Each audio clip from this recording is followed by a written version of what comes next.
गोळीबाराच्या घटनेनं ठाणे पूर्णपणे हादरून गेलंय।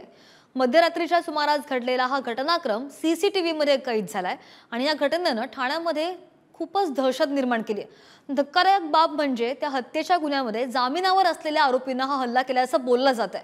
बरं, या हल्ल्यामागचं कारण काय असावं किंवा सीसीटीव्हीमध्ये नेमकं काय कैद झालंय, पाहूयात हादरवून सोडणाऱ्या या घटनेचा एक सविस्तर रिपोर्ट।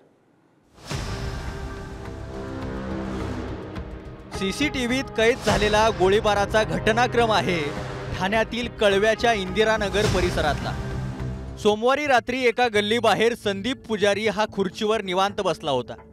इतक्यात एक जण बाईकवरून त्याच्या समोर येऊन उभा ठाकला। तो येताच संदीप अलर्ट झाला। बाईकवरून आलेल्या तरुणानं डोळ्याचं पातं लवताना लवतं तोच सोबत आणलेलं पिस्तूक संदीपवर रोखलं। त्यानंतर आपला गेम होणार हे संदीपच्या लक्षात आलं। त्यानं जीव गमावण्यासाठी गल्लीत पळ काढला। टार्गेट टप्प्यात आलंय। त्या टार्गेटचा गोळीनं वेध घेतल्याचा अंदाज येताच हल्लेखोराचे साथीदार सुद्धा दोन बाईकवरून मागोमाग आले। त्याच वेळी संदीपचा साथीदार आणि एक महिला धावून आली। पळून जाणाऱ्या हल्लेखोरांचं टी शर्ट पकडून त्याला पकडण्याचा प्रयत्न केला, पण हल्लेखोर पळून जाण्यात यशस्वी झाले। त्यांनी झाडलेल्या दोन गोळ्यांपैकी एक गोळी संदीपच्या मांडीला लागली, त्यामुळे त्याच्या मांडीला गंभीर इजा झाली। जुन्या वादातून कळवा पूर्व भागात झालेल्या गोळीबाराने संपूर्ण ठाणे हे हादरलेलं आहे। राहुल भोसले हा कुख्यात गुंड असून काही दिवसांपूर्वीच तो तुरुंगातून बाहेर आला होता आणि त्यानंतर त्यांनी हे गोळीबार केलेलं तपासात उघड झालेलं आहे।